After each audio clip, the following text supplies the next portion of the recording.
Facebook ad strategies, maybe something you're burying your head in the sand about, something you're trying to do yourself, or something you just have to farm out due to time restrictions. But regardless, you need to know. You need to know how. You need to know what. And we're going to fill you in on some vocabulary here in this episode. I'm Deborah Atkinson. You're listening to She Means Fitness Business. It's a division of my business, Voice for Fitness. And here we know you want to be an inspiring example to other midlife women. And in order to do that, you need a profitable health and fitness business. And the problem usually is lack of revenue or a lack of clients. Not enough traffic, which is why we're here today. And I know how it feels. Look, I started over at 49 and had been teaching marketing and sales strategies for 25 years, but I had to put them all to the test. Look, in the last decade, I've gone from zero revenue. It was a lean couple of years, trust me, to six-figure months. And you can too, if you do it strategically. And here's the deal. I made a lot of mistakes, so you don't have to. So if you stay tuned, keep listening, keep watching. The She Means Fitness Business podcast has been around for 11 years now, and programs behind it are also there if you want to take a next step. But here's the deal. I have a really quick way to let you know yourself how you're doing and where you have gaps and holes that have to be filled in order for you to get that consistent revenue. I learned the hard way, but you don't have to. I created a cheat sheet you can do in 2 minutes or less. So you can go and get that at fitnessmarketingmastery.com/scorecard and read through it. Keep it handy. Keep retaking it, but you'll know where you need to take action. Okay. Look, my Facebook ad strategies have swung from me doing to me hiring poorly to me hiring wisely. And that brings me to today's episode. Full disclosure, I don't share anything that I don't know, like, and trust with any community members. And that's whether we're talking skincare, whole body vibration, or Facebook ad strategies. Today's guest is my ad strategies or media buyer, or my ad strategist, shall we say, or my media buyer, as you'll hear her describe herself. We'll cover how to grow traffic, how to increase your leads, and therefore your email list, and how to advertise to a paid service, all of which at some point you will want to do. But what you want to know and ask yourself is, where am I now? Which one do I want to push the accelerator on the most? My guest is a seasoned professional with over a decade of experience in growth and performance marketing, online sales, and digital advertising. Carrie has managed 25 million and more in ad spend.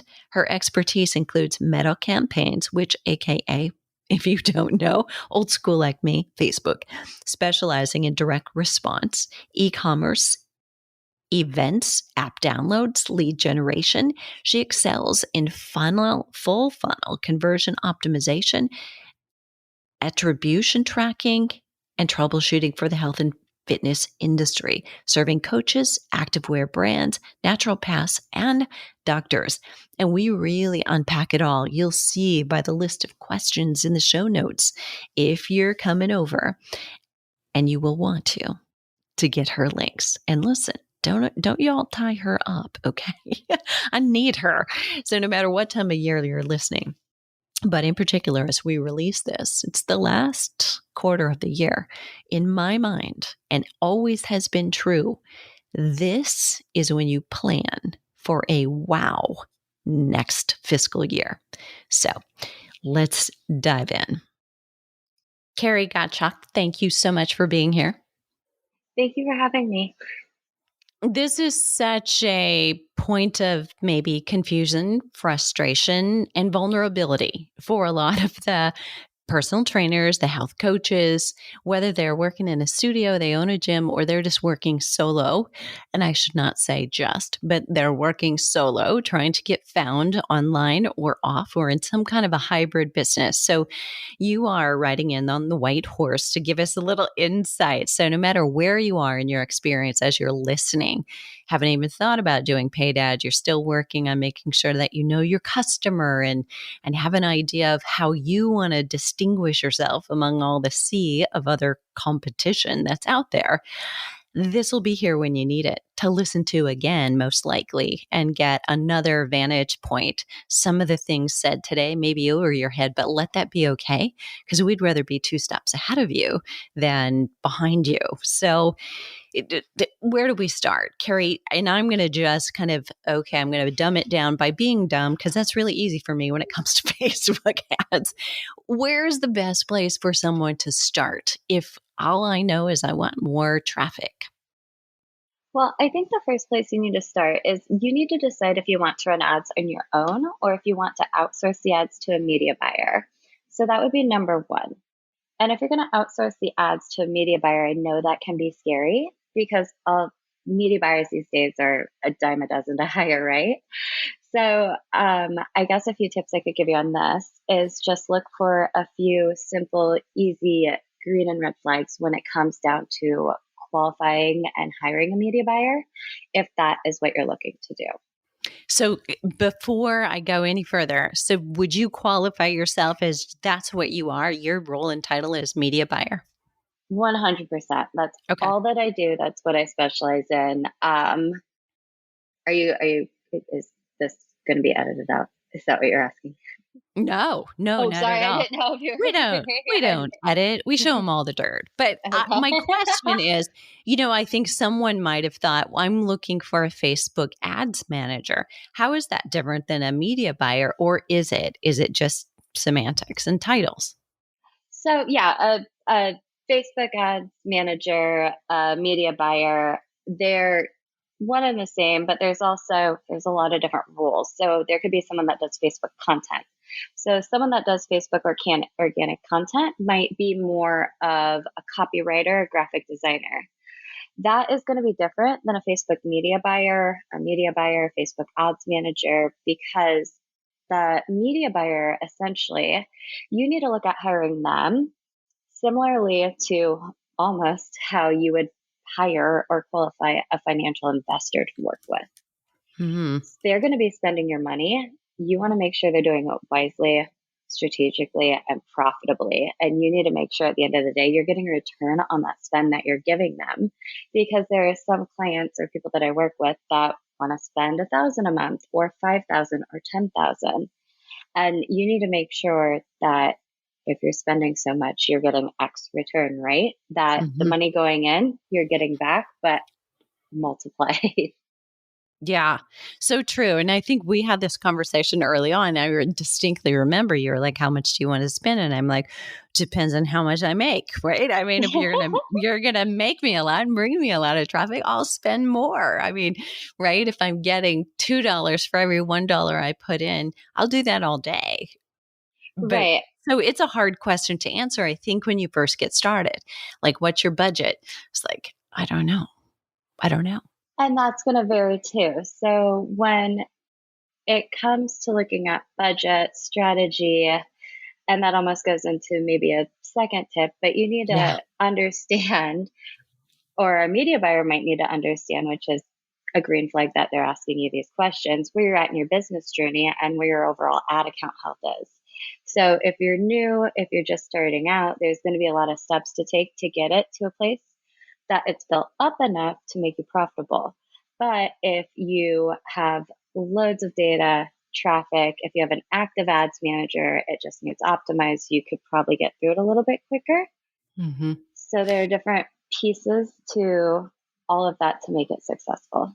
So good. So can you say this? So if I'm just getting started and I need traffic to test whether my opt-in pages or my freebie is any good, I need enough traffic to tell me what is the problem. Is it a lack of traffic, or is it a lack of I'm not giving them what they want? What's the most economical, like, to drive an ad to something free, to content, to a program, so that I monetize it right away? Is there a strategy there that works best? So A lot of clients will come to me and they'll want to start kind of at the bottom of the sales funnel. What do I sell them, right? Yeah. But if you're starting from scratch, you need to build up your audience through allowing them to get to like, know, and trust who you are and your business and what you do. And then your ad strategy will mirror this. So what that means is you need to build up your campaigns, your audiences, your objective in a way that will start with a low budget and low optimization conversion points so that you're essentially in a more prepared way to spend your money wisely and profitably once you go and try to sell. You don't want to sell first if you're new to this. What you need to do is start with something like a video views campaign or engagement campaign that doesn't sell, that tells a story, that tells who you are, that tells your values, that might say, hi, if you're new here, I'm Deborah. I got into this because of X reason. These are the people I want to help. I struggled with this. I found a solution to it. Now my clients are finding solutions, and I just want to be here to support you. It's an educational way to present yourself to your audience at a very low cost. A video view can come in at under 5 cents, an engagement under 50. It really depends, but they're so cheap, and then are affordable, I guess. But then you start driving traffic. So you warm them up, you get them to your website, you get them to a landing page, you move into a lead gen, maybe you provide value again without selling. You test those. And then as you go through that testing process, you find out what they like. So you're never going to know if you haven't done this before. With a lead gen, it could be something as a resource or a PDF or a one pager. For example, an educational resource, a checklist, or something actionable. Or if you test, you also find out, does your audience want something like an online challenge or some video coaching? Then you also have to go a little bit further and ask yourself, are they available to engage and watch this live? Or wherever you're at there in the world based on your targeting, do they want to have the replay option?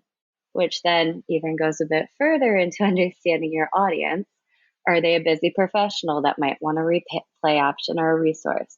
Are they a stay-at-home mom that could be potentially easily distracted but have some downtime, or a new puppy mom? I Or see an what you empty did there. nester, yeah, or the empty nester where they're just trying to fill their time and looking for something to do, or they'd love to jump online and interact and engage with you in real time. So it's a lot of different things, and if you've never done this before, you're really not going to know until you test some of these options. And you don't have to test them all at once. Pick one thing, but pick two variants of it. Try that. Figure out what you learn, what worked, what didn't work, then move on to the next one. After you get through lead gen, well, after you get through building your traffic and then through lead gen, if you want to start out testing sales or product, you then need to dabble with what they might like. And what I've seen too sometimes is when you go to sell a product or service online, people want to start out with their high ticket item because they think that's what's going to make them the most money the quickest. But unfortunately, and if you think about buying behavior online, you want to start actually out with your lower ticket item when you're testing because it's easier and faster to make that purchase because people will typically purchase online in an impulse purchase behavior for anything under $50 to $100. Once you get up over 100 and around 200, it takes a little bit more decision making.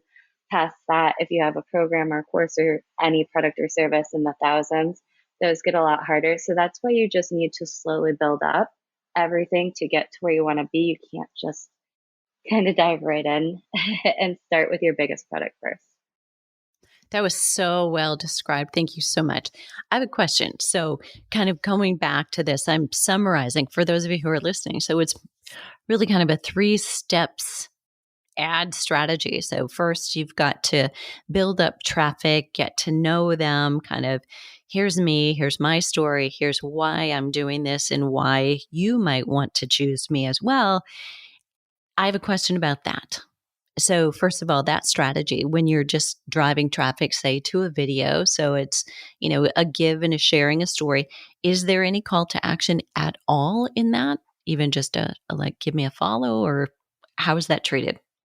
I think the best call to action you could always use maybe is a learn more because it's a soft call to action. So again, you want to stay away from that direct sales pushy process and let them discover who they are and let you let them shop. People like to shop. People don't like to be sold to, right?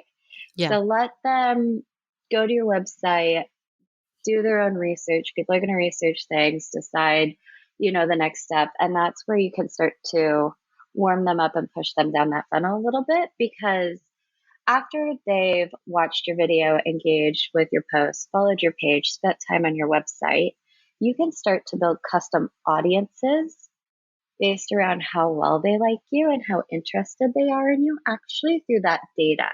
So that's why I always say start out with those low data conversion point type of campaigns first. If someone watched only 3 seconds of your video, or if they watched 25, 50, or 75% of your video, you have to think about who's probably most interested. That person that probably watched 50 to 75% of your video. So make an audience off that. If they engaged with you, followed you, and took a few other actions, clicked on your post, went to your website, that's another highly qualified audience. And you can collect that data off of these low budget campaigns before going in with the sale. And it'll make your sales process and campaigns more successful and convert at a lower cost. You can also create audiences off of the traffic on your website by time that they actually spent on your website. The longer that I'm in your store browsing, the more engaged I am with your product or service. So there are little bits to build those audiences that are really valuable. I know they're not as exciting to test, but once you create and are able to create those audiences to target then with a sales product, you're going to have more sales at a lower cost per sale at a higher return. We love that. Yeah, we love that. Yes.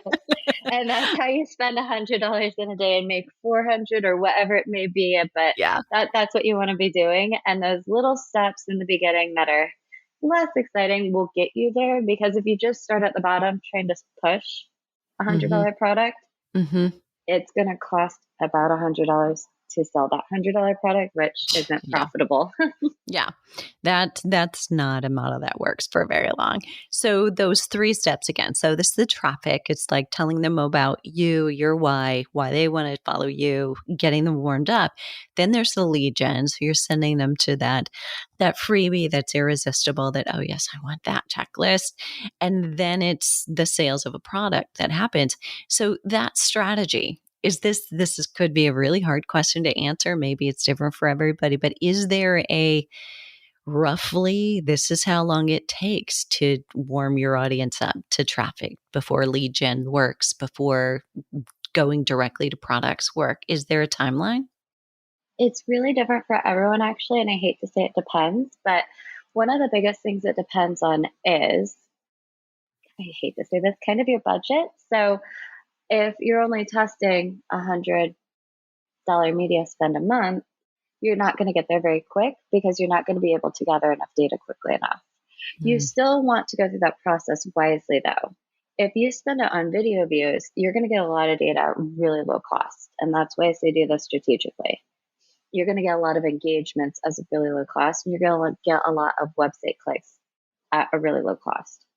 I would say my barrier for each of those is minimum 1,000 reference points. Video views, you're going to get right away. You're going to hit that. Engagements, easy. Clicks will come. It might take just a little bit more budget. It really depends on, again, who your target audience is and what your media spend is. And why I also dabble in with who your target audience is. And it's not good or bad for a price point, but the more niche you are with your audience, that cost might go up. And that doesn't mean it's bad if you know who your audience is. If you're targeting broad, the cost might go down, but it might not always mean that audience is qualified. So it's just a bit of a learning process. So that's why I always kind of recommend to have someone by your side to guide you and recommend these things that can also pull apart the data, look at the KPIs, and help you with strategy, which go back to my green flags of qualifying a media buyer. Yeah. Oh gosh, I love that. Okay, I have a question, because this keeps coming to mind. And I know we're not necessarily talking about like organic traffic from social media, but I see this happening all the time. Really, it's the error that you're talking about. And if it's true with paid advertising, it's got to be even worse when you're trying to organically grow and you're selling I see this happen all the time because in desperation, they're like, oh, I have a program launching. So they start talking about it. They post, in their timeline on Instagram, it's like program starting, it's 8 weeks, it's whatever. And they're pushing that out there. Do you want to comment on that at all? I mean, do you agree that those things actually should be at some point in time paid ads and not be organically dropped into somebody's timeline? I think that's a brilliant question. So, organically actually is a great way to test the ad aesthetic or message or creative that you're sending. So, I wouldn't organically drop a sale. I might tease it or talk about it or gather some interest. But what you're going to learn from organic too, especially if you have higher organic engagement, is what your audience does like from you and what they don't. If they're engaging organically more with your videos, or static or carousel or a certain creative format or a certain language format that you're using in your copy, take your learnings from that organic and then move that into your paid strategy to amplify the success of the paid strategy to actually move those learnings along more quickly. So good. That is really, really rich. So you're giving us so much. And I want to also want to do a little vocabulary lesson for some. We've already done one, right? But talk about new meta ads and even what that is. Because if somebody isn't in the back end at all, they are like, what are they talking about? Like, what is meta? What is meta? Right. Yeah. So it's fun to work on the language and how to communicate that because still, even to me, because I've been working with quote unquote Facebook for so long, Facebook rebranded into Meta. Facebook, or I guess Meta, also owns Instagram. So if there's Meta advertising, which is the parent company or like the top company, so Meta owns Facebook and Instagram, that means you're running Facebook and Instagram traffic or posting on both platforms. So does that kind of, Yes. yeah. Yeah. Helpful. Helpful. And I think also to understand, like, if you're running an ad, you're actually going to go somewhere else. You're not just doing it like on your Facebook page the way you would schedule a post. It's all going to look and feel very different. So I'm totally talking to all of our virgins out there who might be listening. And this is Yeah. where, yeah, it gets a little scary. It's like, oh, it's like, yeah, I can do this. I can figure out anything. And then just like, oh my gosh, there's lots of options back here. Yeah. So what you even were just saying back here, you're not just running it from your Facebook. You're not just running it from your Instagram. What you're going to need to make sure you have set up if you've never run ads before is a Facebook or Meta Business Suite, which is one place that you log into that manages your Facebook, your Instagram, your Pixel, your audiences, and the back end, kind of like people will see the front end of your website, right? The pretty stuff. But if you actually log into the back end of the website, there's a lot more going on.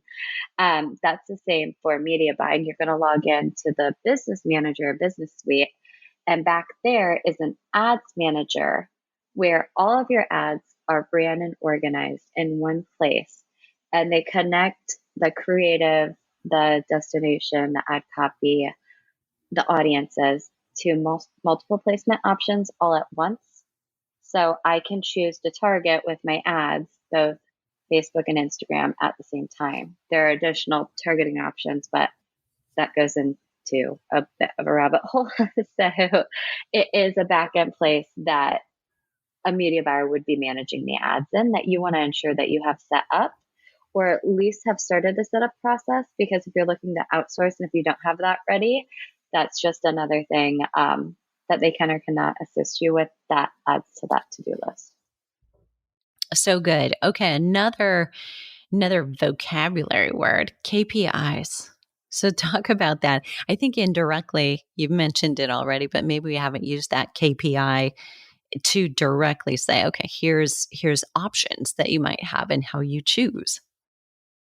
Right. So this goes back into the green flags of outsourcing and hiring is you want to always ask someone how they do their reporting and how they communicate the reporting to you. And the reporting essentially is the KPIs. You want to make sure that you have some type of goals in line that aligns with the budget and expected outcome. So typically at the end of the month, you'd get a KPI report. If you spent $1,000 this month, if we spent 100 on video views, what did you get for that at what cost? If you spent so much on engagements, what did you get for that at what cost? Or traffic or lead gen or purchases, what did you get out of that spend? At what type of objective conversion rate? And that's another vocabulary. At what cost? So you need to make sure that they're giving you all of those breakdowns, or that is being reported or managed somewhere, so that again, back to kind of hiring a financial investor, this is what you're getting for your money spent and invested in digital advertising.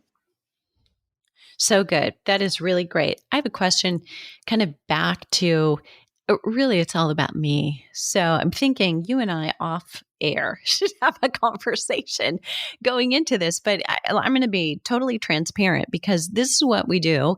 We're training other menopause fitness specialists, and I want all of you to be successful. I mean, there are 38 million, growing into 52 million, depending on how big of the expanse. I can't help them all. They don't all want to hear my voice. So somebody needs you too. There's an abundance of clients. We can do a world of good working at this together. So asking you questions that literally I have about my own business for anybody, no matter where they are. So say they're established, say they've been in business for a while, they are sending traffic to not only to the freebies, but also to paid programs. And that, they're experiencing this works, but of course, probably not as economical. Would you suggest that somebody in business, no matter where they are, they never stop doing the first step? Driving traffic, letting people get to know them. So it's not that you're going to move on from driving traffic and from lead gen. You're going to layer them and now be doing all of them. Do I have it right? Absolutely. So the first rule of thumb with any format of digital marketing is traffic before conversion. You always need traffic before sales. So if you can visualize it almost as an upside down triangle, you always need to fill the top of the funnel to be able to have the bottom of the funnel be successful. That is beautiful. Okay. Love, love, love it. Can you talk a little bit about, so there's so much really. So you're choosing your KPIs, your performance, you're choosing, am I driving to traffic?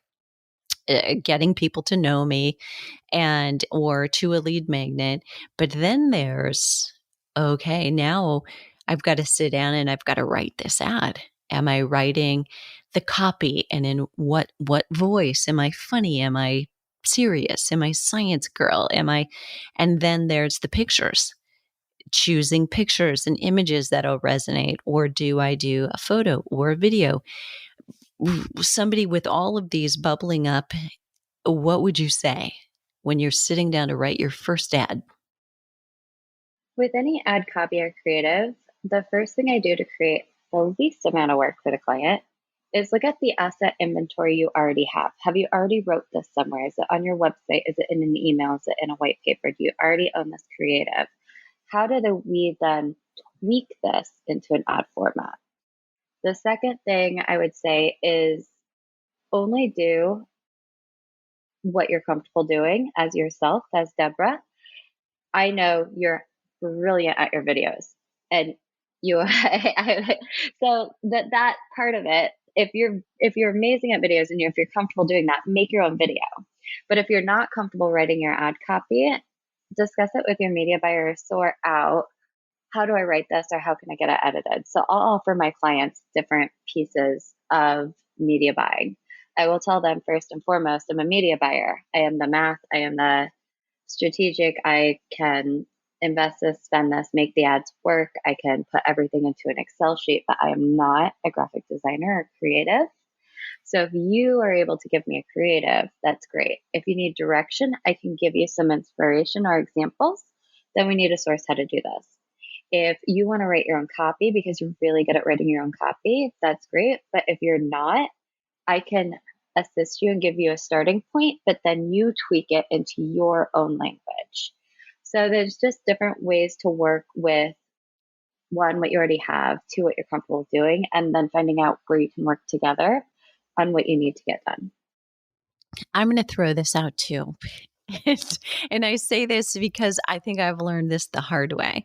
There are sometimes times when we think we're good at something, but we're actually not all that good at it. Said gently with respect and love, we like to do things. And I'll give you an example. So we used to do team meetings, and it was always at Monday morning at 8 a.m. And I kept arguing, don't do that at Monday. There's nothing worse than taking productive time and having a meeting. Can we just not? But anyway, I lost that battle. I digress. But what happened is we would ask, hey, we're cleaning the floors. It's the annual Labor Day weekend cleaning. We need people to show up and to move equipment so we can get to the floor in every place. Guess what? Everybody's really busy and almost nobody can volunteer. Then you ask another question and say, we are putting together a new marketing campaign, and we're really looking closely at the ads, in terms of what we're going to put in for photos, program titles and designs. Who wants to help with that? Every arm around that table goes up, and everybody thinks they're really good at marketing, that they've got great ideas. I don't know what that is, but it's apparently much more exciting. So I would just suggest to you that, sometimes I will write copy and I know my voice, but I don't necessarily know what converts in an ad as well. And those are two distinct things. Carrie, do you have anything? And I'm really putting you on the spot here. I mean, in all the times that you've worked with so many people on their ads, and many of them maybe in health and wellness and fitness, just a flavor potentially for what works, in terms of conversions. Right. So this happens a lot. And I love that you asked this. And I have a lot of different thoughts doing right now. First, what works?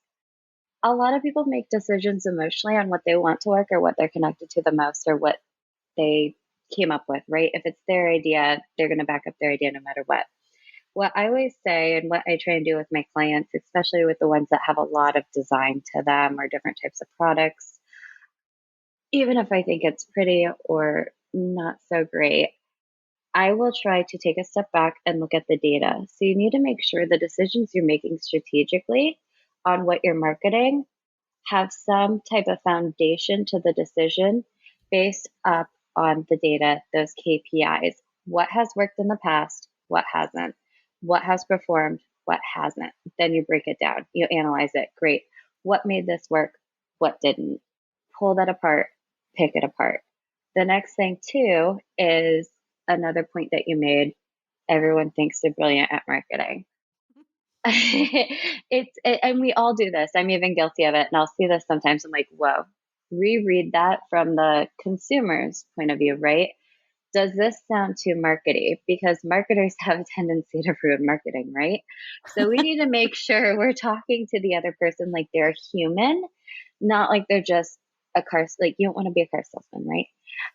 So you need to connect to them. How are you helping them? Not or what you're trying to sell to them.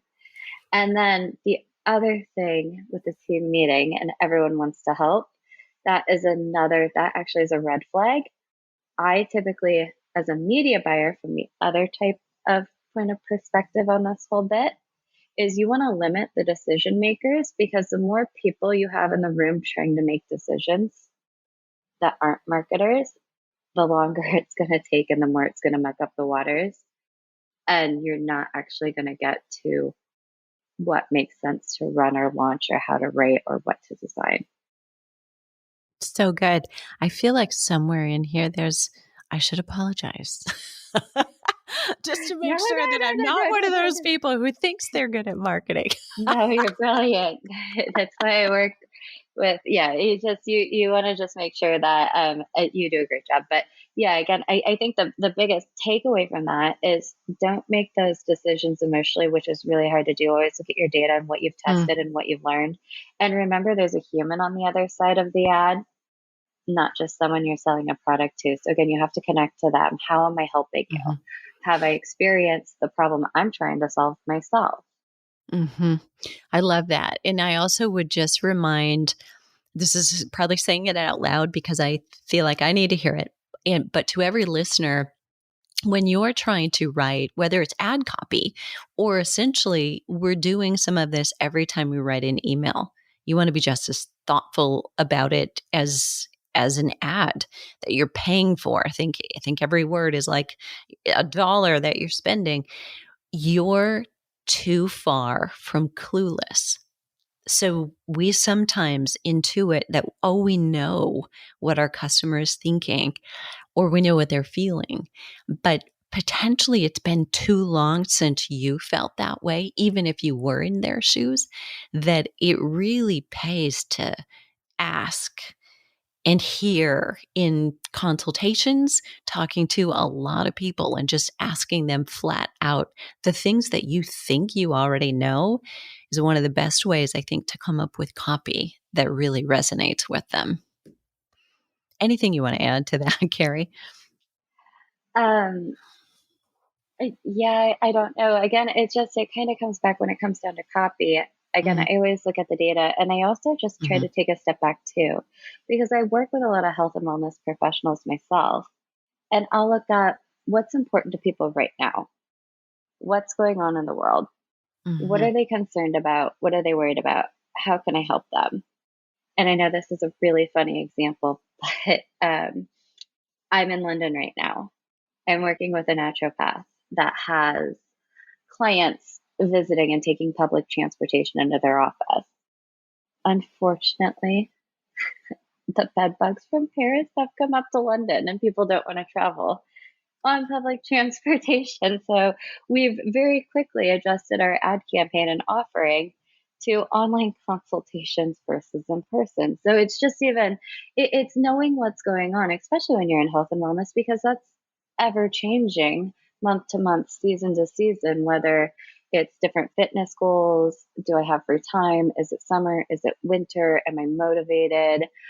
Is it health goals? Is COVID back on the rise? Are there, hate the bed bugs example, but what is going on? Are there allergies? Is there anything seasonal? Just always kind of adjusting, tweaking, and learning, and being very aware and sensitive to your surroundings, um, and your clients' surroundings, and what's important to them, and what is you going through their mind at the same time as a person that they're concerned about, and how can you help? so good. And you brought up, how it is different with health and fitness professionals. Is there anything that you can add? Like, there's probably more detail regarding making claims or simple things like the use of the word you in an ad. And this has been probably 3 or 4 years now that I first heard this. Like, if you're using you, do you want to lose weight? Like, that actually could be a red flag instead of talking about, menopausal women struggle to lose weight, kind of talking about it so it's not pointing a finger at somebody. Anything that you want to add that might be a red flag that get an ad rejected? Very good question. And yes, that happens a lot. So what you want to do is you want to, again, I always go back to help and assisting the client. You don't want to point out a negative in a person. You don't want to make them feel like there's something wrong with them, that there's something broken or something that they need to fix. You need to talk about how, or discuss, or write in an elegant way, uh, ways to assist them, but not say, are you feeling overweight and etc. Do you want to lose weight? Because that points out a negative into a positive. So you don't want to make anyone feel self-conscious. Instead, you might want to word it like, I can help you reach your fitness goals. That's a positive without pointing out a negative first, right? Or, hey, we know you're heading back to work after holiday. I'm here to help you, making sure you're not going to struggle with burnout, et cetera, et cetera. so that you are a positive solution without pointing out anything negative about that person that makes them feel bad about themselves. So good. Absolutely. Love that. Okay. I could probably go on and on, but total disclosure, and I let you know this in the intro, that Carrie is actually my whatever we call her, right? Facebook ads manager. She's my media purchaser. She's my go-to. And we do advertisements both for you, when we're advertising the menopause fitness specialist or copywriting courses or our newest health and wellness professionals, Well Pros, Mastermind, and Hot Seat. I mean, all of that, as well as our Flipping 50. So she does a lot for me. She's kind of really got her sleeves rolled up and her hands right in the nitty gritty of my business, and even knows what's coming up almost as well as I do. So if I don't want her to get too busy, so I hesitate to do this. But Carrie, if listeners wanted to get a hold of you, how would they do that? They could reach out to me via my email at hello@carriegottschalk.com, which I know you'll put in the notes because it's not one that's easy to spell, or my LinkedIn account, which I believe you'll provide the link for. So same long last name.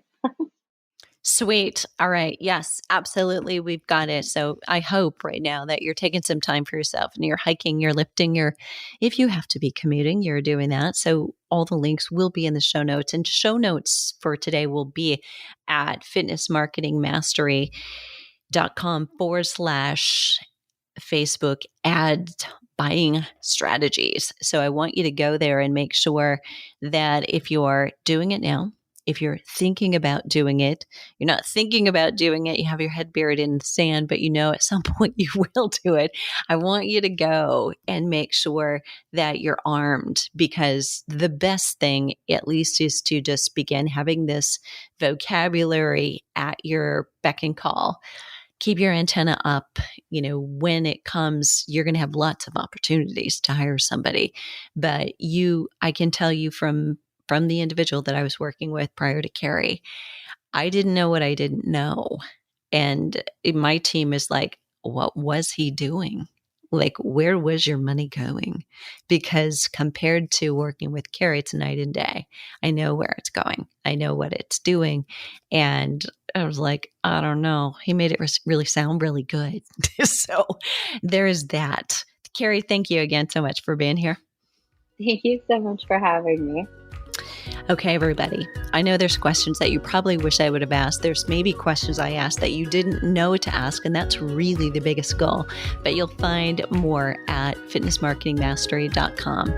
Facebook ad buying strategies. And what are you waiting for? The world needs you right now more than ever. So tell them